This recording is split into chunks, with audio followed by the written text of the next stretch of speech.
Some call it hippie crack. Teens call it whippets or buzz bombs. I'm talking about nitrous oxide. It was an addiction unlike anything else I had had before. I really didn't think that it was that dangerous because you could get it like anywhere. You wound up paralyzed from the waist down. Your body is literally dying. All of your nerves are dying. Why it's way more dangerous than people think and what everyone needs to know.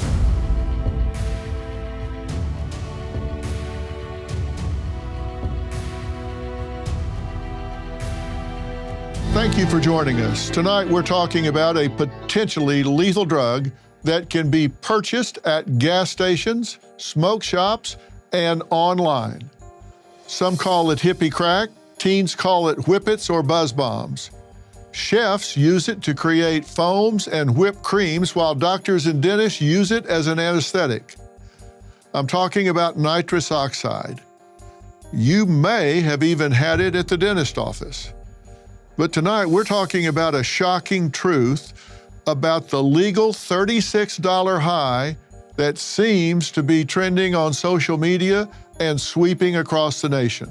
How your children are influenced, why it's way more dangerous than people think, and what everyone needs to know.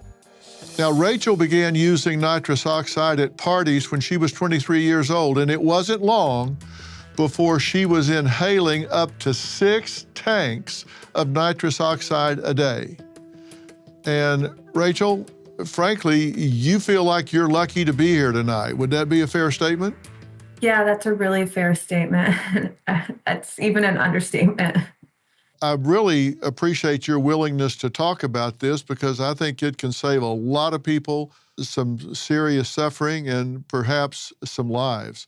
You said you first tried this at a party when you were 23. Did you have any idea how dangerous it was when you first tried it?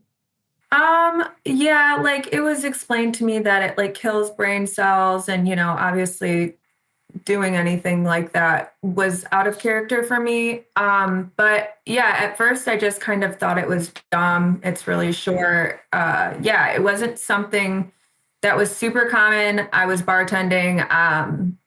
And around that area, a lot of people were using them. EDM music scene, kind of, so. Let's go back to, as somebody told you this will kill brain cells. Whenever you drink alcohol, everybody's always said, this will kill brain cells when you drink alcohol, right? So this wasn't like a dramatic statement when you first heard it, like this will kill some brain cells, but so does alcohol. So what did you say to yourself about it the first time to give yourself permission to do it? How could something that lasts such a short time be that harmful? And it's something that they use at the dentist's office. Yeah, okay. I'm so glad you said that because I've heard that from people that have done this the way you did to begin with when they say, hey, they give this to you at the dentist office, so they're not in there killing your brain, so how could it be doing this to me now? So was that part of your reasoning? And why would they be selling it at stores if it's harmful? I mean, obviously with alcohol, but you're accepting, as an adult that, okay, I'm deciding to do this. It might not be the best thing for me, but there's no way that it's like the upper scale drug or something that I could get heavily addicted to. All right. So what was your reaction to it? How did it affect you the first time you used it? It made my head buzz. At that point in my life, alcohol had a pretty strong hold on me. And I didn't think much of it. If it was around and somebody purchased it and I was around it, sure. But I was never something I was going to buy on my own. Okay. But now you said you had some issues with alcohol, but you had stopped drinking in January of 22, right? Yeah. Yeah. Okay. And was that hard? Yeah. I was up to about a bottle of Tito's a day. So, and I quit cold turkey. I wasn't aware that, there was dangers to that. And that was really difficult lifestyle changes. Coming out of kind of the mess I made. And for the first 6 or so months, I was really, really good. I struggled with a lot of mental health that I ended up getting diagnosed with. And then, yeah, I didn't really ever seek treatment for addiction or go to any groups or anything like that. And so I found that I was kind of transferring addictions with different substances. Okay. And this is when you started to experiment with nitrous, right? Yeah. And, yeah. you did some ecstasy? Yeah. I mean, I don't know how much I'm allowed to say, but I have done a few different drugs. Yes. Okay. But it was nitrous that got a real strong hold on you, correct? Yeah, which was bizarre. Like to me, it was bizarre because it's such a short-lived. I mean, they're expensive. Like it was, and it was an addiction unlike anything else I had had before. Like the almost immediate need to go get another one when you're finished is like something I can't explain. And as an alcoholic, I'm, very used to the constant thought of wanting something, wanting it now, always wanting it. But this was different. And you said that you had had some mental health struggles. Were you diagnosed with a particular disorder? And if so, Yeah, what? so I'm diagnosed bipolar, borderline personality disorder. I have CPTSD, ADHD, and generalized anxiety disorder. Okay. And did this have a calming effect on you when you used it? Yes, yes. And I obviously, being an alcoholic, benzodiazepines are not a good option for me. They are not, they are not. And it's because it fires the same receptors in your GABA receptors that alcohol does. And so you have an even more high chance of getting addicted to it. So yeah, I had always not liked downers when I was drinking because I was drinking. And then when I stopped drinking at about 6 months, I had kind of I had a manic episode. I took Lexapro not knowing I was bipolar, and it sent me manic. And at 6 months, everyone was talking about how sobriety is the best they've ever felt. And for me, I was 110 pounds, like going to the hospital every other week, having panic attacks. And so once I got diagnosed, it was a lot to cope with, like a lot. Like I kind of thought the bipolar diagnosis was the worst thing that could happen. And then when the borderline diagnosis came, I was gutted. Well, I'm really sorry that you had to deal with all of that. And then you add this onto it, that creates a real problem. And you said this got expensive for you. How much did you wind up doing in a day, and how were you paying for it? I was bartender at a club, and I had worked there when I was younger. So, I mean, everybody knows me. And not to talk myself up, but being an attractive bartender at a club like that, you make a decent amount of money. And so, yeah, I mean, I call myself the best functioning addict until I'm not. I can make anything work if I really want to live that way until I can't. So yeah, I was spending probably around $180 to $200 when I was using 6 to 8 takes. They're about $40 a piece. I mean, at that point, the workers everywhere knew me and they were giving me deals. Well, we're going to talk about what happened when you got up to that level, because Rachel says after years of abusing nitrous oxides because it filled her time and made her feel calm, she ended up paying a severe price. And we're going to hear more about that right after the break. Struggling with sleepless nights and exhausting days? Well, Beam's Dream Powder can change that. Beam is proudly founded in America and run by people who value hard work, integrity, and delivering results. Beam's Dream Powder is a healthy nighttime blend packed with science-backed ingredients shown to improve sleep so you'll wake up ready for the day. Dream is made with a powerful blend of all natural ingredients: reishi, magnesium, L-theanine, apigenin, and melatonin. Plus, Beam is giving my listeners the ultimate Patriot discount of up to 40% off. Try their Dream Powder and get up to 40% off for a limited time. Go to shopbeam.com/Dr. Phil.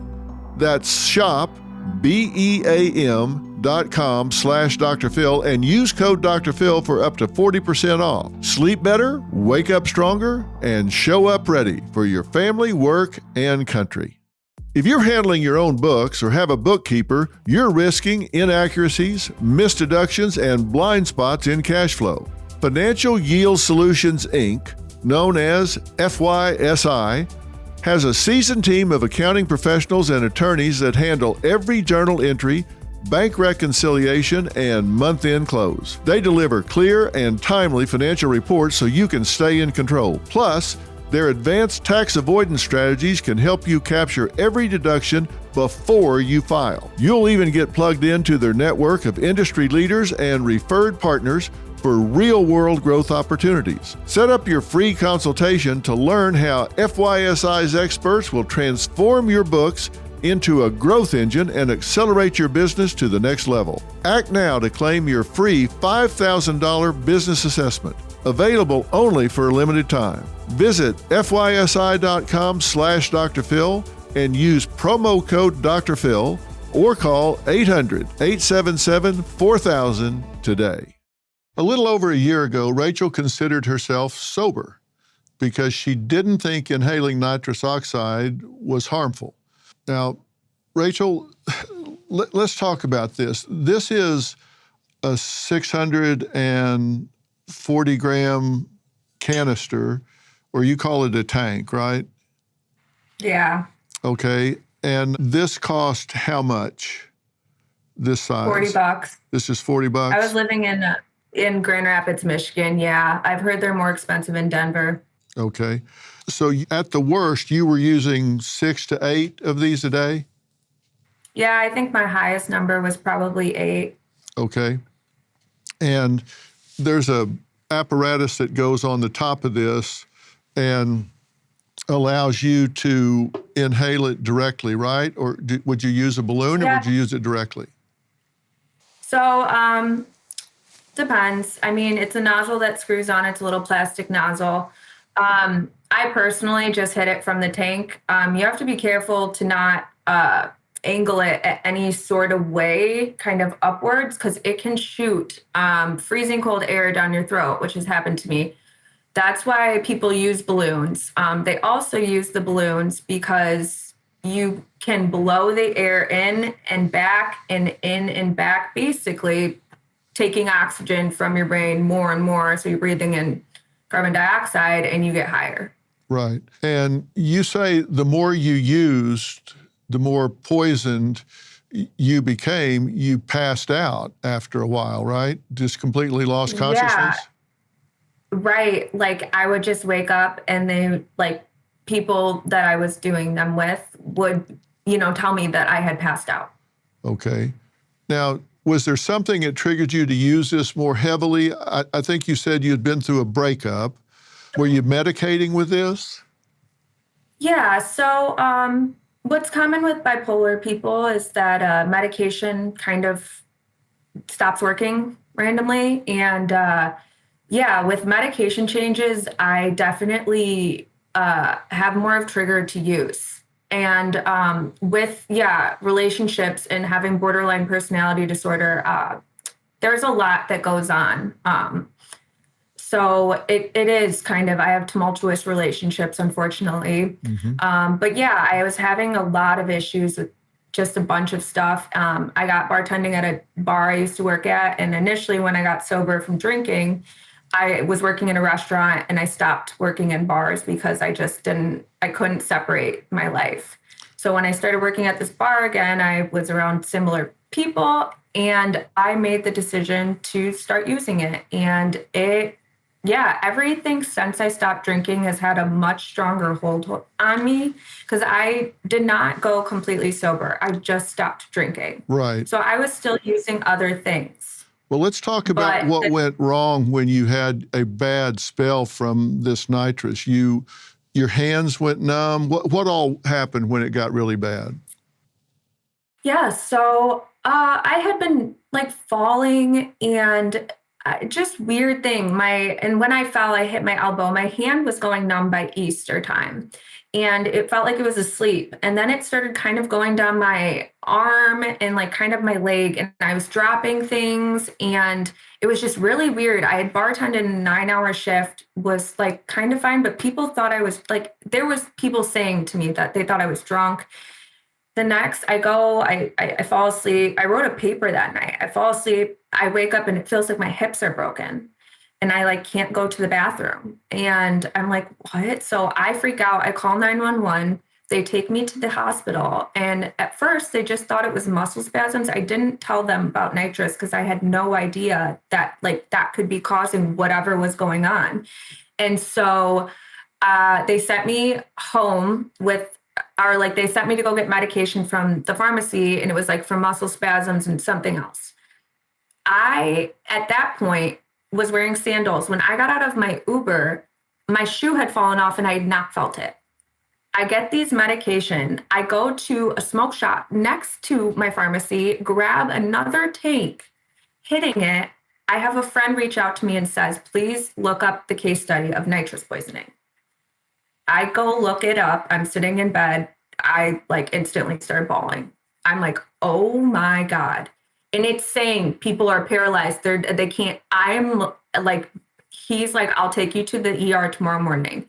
By the time I got to the ER, I had to go, they were walking out with a wheelchair because I lost so much function of my ability to walk that like I was falling over.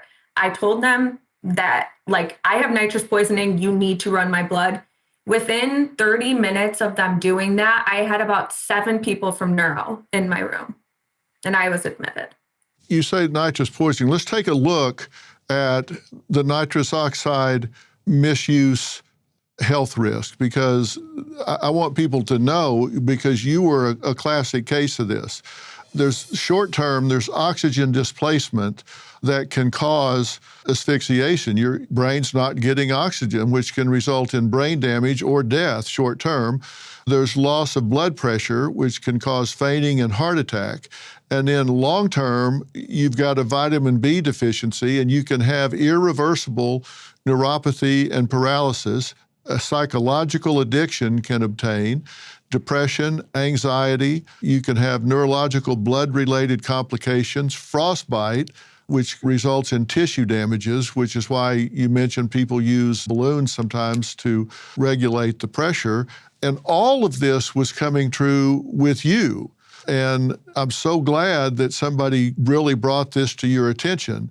If you notice, folks, when we're talking about these long-term consequences, they are serious and can be life-threatening. And we're going to add to this conversation a former nitrous oxide addict who says a knock on the door from unwanted visitors may very well have saved her life. You'll see that this can happen, not in isolated cases, but using it heavily like this can be so very dangerous, which is why you need to know this. We'll be right back. Well, we've been talking to Rachel, who got into a situation of actually nitrous poisoning. And I want to add to the conversation Jenna, who says she started using nitrous oxide for fun. Now at 25, Jenna has been in rehab 4 times for her addiction to inhaling what many believe is just commonly called laughing gas. You get it at the dentist sometimes as a anesthesia if you're having a procedure done. And Jenna, you've been listening to what we've been talking about so far, right? Yes. All right, good. So what was it about nitrous that made it feel harmless to you when you first started using it? Well, I started using it just with friends for fun. I really didn't think that it was that dangerous, So I didn't really think it was a big deal. I thought it was mostly safe because you could get it like anywhere. And you could, right? You could get it at a gas station or a smoke shop or really a lot of places. And, both you and Rachel said, hey, you can buy it anywhere. They wouldn't let that happen if it was that dangerous. Did that go through your head as well as Rachel's? Yes, it was like that, I guess because it was so accessible. And I mean, the people that were selling it over the counter, they knew what was happening, So when they were selling it to me, it's not like they were like, oh, be careful, It was just like buying a vape.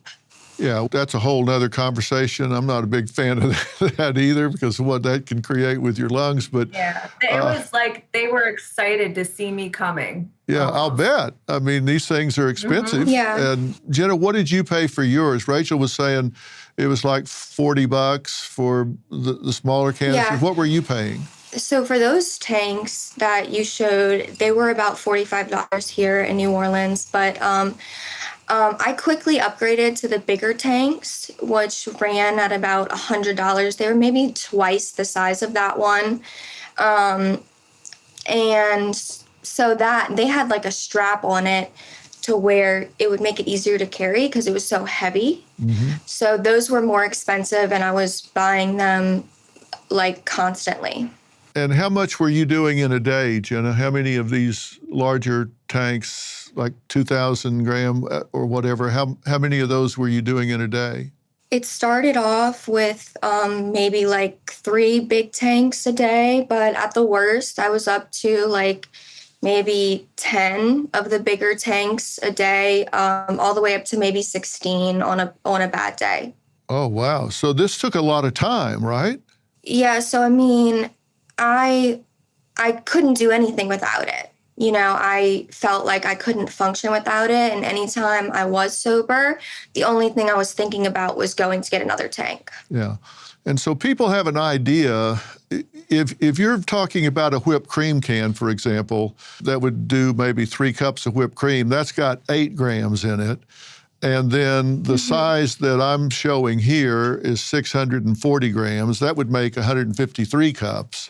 And then the larger tanks that Jen is talking about are 2,000 grams, would make 500 cups of whipped cream. So look, when they're selling these, they know what they're doing. They don't put a carrying strap on these because they think somebody's putting them on a kitchen counter. They know what you're doing with it. And did anybody ever discuss with either one of y'all, did they ever mention sudden sniffing death syndrome or the likelihood of psychological addiction or that this could cause permanent neurological damage? Were there any warnings posted anywhere you were buying this or on social media? Did anybody ever give you a red flag about this to either one of you? No, never. No, the friend that told me had told me to slow down. And the friend that told me was doing some illegal stuff. He had a lot of experience in a lot of different things and he had seen a lot of stuff. So he was the only person I had ever heard of that mentioned that it could like harm me. Like, honestly, I mean, it was more so that you were just going to be stupid if you did them. Yeah. And Jenna, you never had an issue with drugs or alcohol before nitrous, just occasional recreational use, right?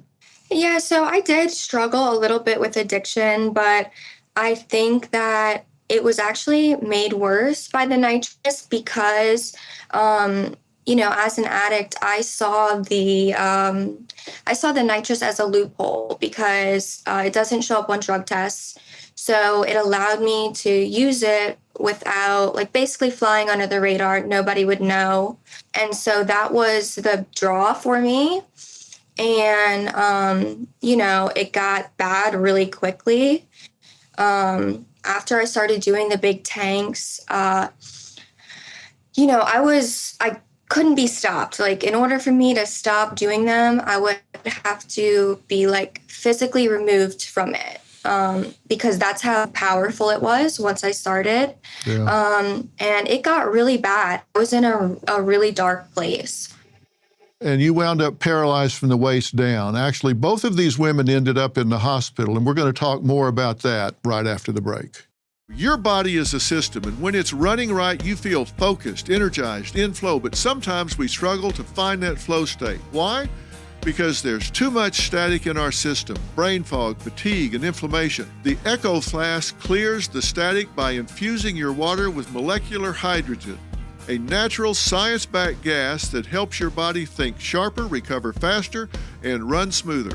This is more than hydration. It's better focus, more energy, faster recovery, less internal stress, and longer-term benefits that keep you sharp. When your water works harder, your whole system does too. Find your flow state with the Echo Flask hydrogen water bottle and get an unlimited supply of hydrogen water at home and on the go. Visit echowater.com/Phil and use code Phil for 10% off. That's echowater.com/Phil. Enter code Phil to save 10%. Have you heard about the so-called silent tax? It could be the biggest threat to your savings in 2025. I'm talking about inflation, out-of-control prices, a shrinking dollar, and less buying power for hardworking people like you. I trust Preserve Gold to safeguard my accounts, and I urge you to do the same. They're the only precious metals company I recommend. What are you going to do to protect what's yours? Text Dr. Phil to 50505 to get your free Precious Metals Guide from Preserve Gold. With gold prices recently breaking records and analysts predicting this trend to continue through 2025, you cannot afford to wait. As a bonus, you can get up to $15,000 with a qualified purchase from Preserve Gold. So don't wait. Text Dr. Phil, that's DRPHIL, to 50505 today. Well, I'm back talking to Rachel and Jenna, and the first thing you'll notice in talking to these young women is how intelligent they are. We're talking about bright young women here. And they wound up with an addiction to nitrous oxide. Now, when I say addiction, as powerful as it is, it's a psychological addiction. It's not a chemical addiction, it's a psychological addiction, but it is so powerful that it can overtake your life, and did with these two women who both wound up in the hospital, both suffering neurological damage. And there are things that can happen. You can get frostbite from this when you're actually using it, but it can wind up causing neurological damage. And Jenna, you were actually paralyzed from the waist down, correct? Yeah, that's correct. Whenever I was at my lowest point and I was doing the most nitrous, my parents sent like a wellness check, the police, to come and check on me. And basically they determined that I was unwell, and I went to the hospital. And in the hospital, my condition got rapidly worse. I was paralyzed from the waist down for maybe a couple weeks. I was hallucinating while I was coming off of everything, and I couldn't do anything on my own. I couldn't bathe. I couldn't use the bathroom. I couldn't walk. I couldn't do anything by myself. It was really scary, I'm sure, for my parents and the people who love me. But through it all, I still had the cravings. I still wanted to do it, even though it had damaged me so much. I still couldn't get out of the thought cycle of just wanting it. And someone even brought you a tank in the hospital, according to your father. Is that right? Yeah, so it had such a strong grip on me that I was doing anything I could to feel that feeling again, because of how bad the addiction was and how easily it was to get it. And Rachel, you were headed the same way. You were saying you couldn't even tell when your sandals fell off your feet. You couldn't go to the bathroom. It was when you said your hips were really, you said your hips were starting to hurt, and they thought it was muscle spasm, but you were headed in the same, that's her paralysis from the waist down. Your hips starting to hurt was the beginning of exactly that same thing for you, don't you suspect? Yeah, I was having they looked like seizures. They were muscle spasms from my nerves just dying, that it was so painful. I would be yelling out, just tremoring. Your body is literally dying. All of your nerves are dying. It's same. I was able to go to the bathroom, and then when I was in the hospital, I lost function of that. Lost function of everything. Yeah. And I had already relearned how to walk. I had a whole knee surgery and played college lacrosse. So this was the second time I had to relearn how to do everything. And to be honest, I was sitting in the hospital, remembering that I had told everyone, if anything gets any harder for me, pull the plug. And I'm sitting there thinking, there's not a plug to pull. Like, I did this to myself, and they didn't give me like you're gonna walk again. They didn't know. Like, it was the scariest experience of my life. I hope people are listening, because the path you both went down, Jenna says after a month she was left in a wheelchair and had to move in with her mother. It's that bad. Both of you went down the same path. And remember what I said at the top, folks. You can walk into a gas station and buy this. You can walk into a smoke shop or a corner store and buy this stuff. Doesn't matter how old your kids are, they can do this. So you need to be aware of this and watch out for it, because this is scary stuff that your kids can get their hands on. And we're talking about a lot of this stuff getting promoted on social media. We've got a graphic that shows nitrous oxide cans, because I want to point something out. One of the pictures shows nitrous oxide cans after a concert. It's actually in the center on the bottom here. So this is an actual picture, and that's how widespread this is. And take a look at the picture on the bottom right of your screen. These things are given names and bright colors to attract young people to them. This is a vending machine where kids get candy, and they can put money in a vending machine and get this out and use it. So, I mean, it's insane to me that this is going on. And it was insane to Jenna's father as well. He was so angry about his daughter's addiction to a legal product that he worked to change laws in his state. So now retail sales of nitrous oxide are illegal in the entire state. That's how upset he got about this, and we're going to add him to the conversation when we come back. Jenna's father, Greg, says the fact that his daughter was battling an addiction to something that you can buy legally at a gas station made it that much harder for her to kick her addiction. And think about that. It's not something that you have to go to a dealer to get. It's not something that's illicit. You can just go down the corner and buy it. Greg, thank you for joining us. Good to be here. How did you find out Jenna was inhaling nitrous, and did you even know that this was a thing? I didn't. I guess when she was around 19, 20 years old, we found a small CO2 cartridges in her car. And then, we thought she might have been dabbling with a little thing here and there, but didn't think it was too big of a deal. It wasn't occurring on that regular of a basis. But a few years later, when we saw a tank of nitrous that was 2 foot tall, 8 inches in diameter, rolling around the back of our car, we knew we had a serious problem. And then she's actually been in rehab for nitrous 4 times in a year and a half, correct? Correct. 3 times before the hospital, and then after the hospital stay, she's back in. She got back in. Now, she was spending $300 to $800 a day for this, so I want people to understand this is something that gets a powerful grip on someone, and this is a disease. And you say she burned through $10,000 in a fast hurry.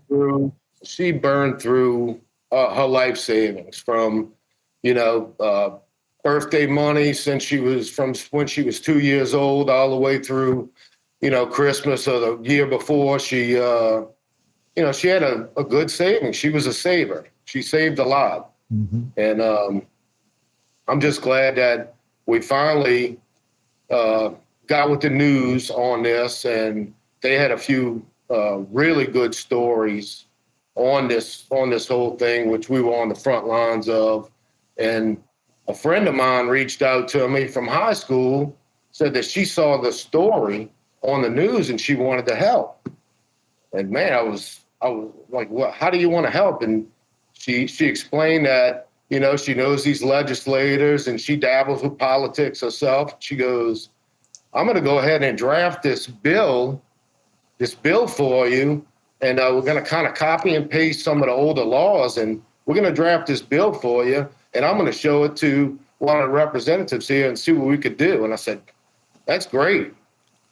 And you followed through with this, and in the state of Louisiana, effective August 1st of 24, Act 248 amended a prior law by prohibiting any entity, business, or corporation to produce, manufacture, possess, sell, or otherwise transfer nitrate oxide, also known as poppers, snappers, whippets, etc. Any person or business found in violation of the law may be subject to felony charges that may impose up to 1 year and a $2,500 fine. That's how it reads in part. So you had a huge impact, and this is statewide, correct? When I saw this container rolling around the back of a car, a big lime green container, I had to educate myself. I looked at the laws that were on the books, and 75% of the law was pertaining to dentistry. These containers have to be under lock and key, administered by an anesthesiologist or a licensed dentist. Every bit that they use out of these containers have to be documented. So, and then I realized that it's like 30% nitrous oxide to the rest oxygen. So a 30-70 split when you're getting a dental procedure. But we have all these laws for dentists when a 12-year-old or a 13-year-old kid can walk in to a gas station and get 100% flavored nitrous oxide right off the shelf. Yeah, Rachel, you're just shaking your head because it makes so little sense, right? It's marketed like the vapes are. That's why the chokehold is on vapes. It's honestly disgusting. I mean, you can get it on Amazon and they don't ID you when they deliver it. They ID you for liquor when they deliver it. Yeah. Well, Greg, it's amazing that you got this done and done fairly quickly. Jenna, are you glad that he did? Yes, I definitely think that, it played a big role in me getting better. I think at the bottom line, the manufacturers know what they're doing, and they know that they're basically profiting off of people becoming addicted and becoming seriously, ill. And I'm just lucky that I didn't die, but I really hope that, the law can change in other states so that other people could not go through what I went through. Yeah, this can become a pattern for the rest of the country. Now, if nitrous oxide is so deadly, why is so little known about its misuse in the medical community? We're going to hear why next. Well, joining us now is adult, child, and adolescent psychiatrist, Dr. Charles Sophy. He has seen firsthand how dangerous it is when people misuse nitrous oxide.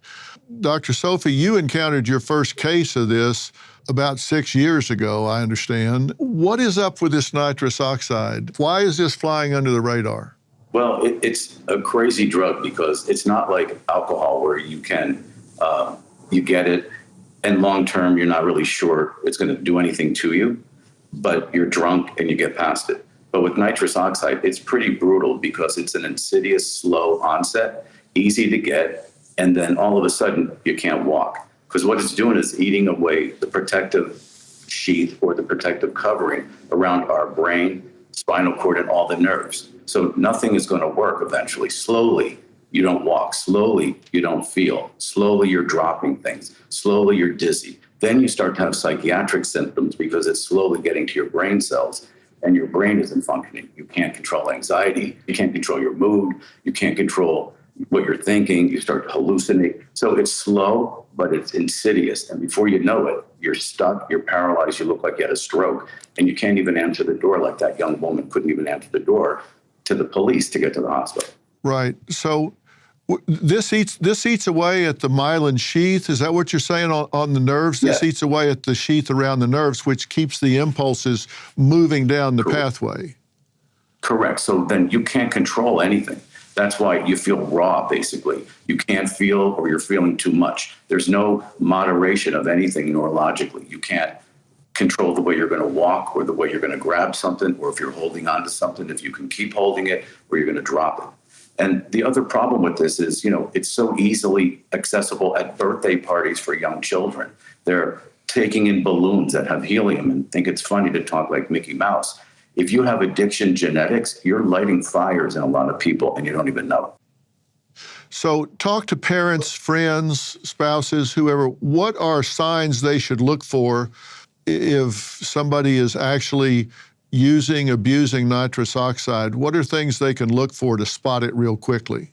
Anything that looks different than what their usual function is, if their sleep is off, if they're not eating, if you see any of these kinds of tanks, small or large, around, immediately you need a B12 evaluation of your blood, because the sooner you get B12 supplemented into your body, the quicker the myelin sheath can start to regenerate and cover your nerves. But the longer you go without myelin, the longer your nerves are raw, and it's harder to reproduce it and cover up, plus the damage that's done because the myelin hasn't been covered. All right. Final thoughts when we come back.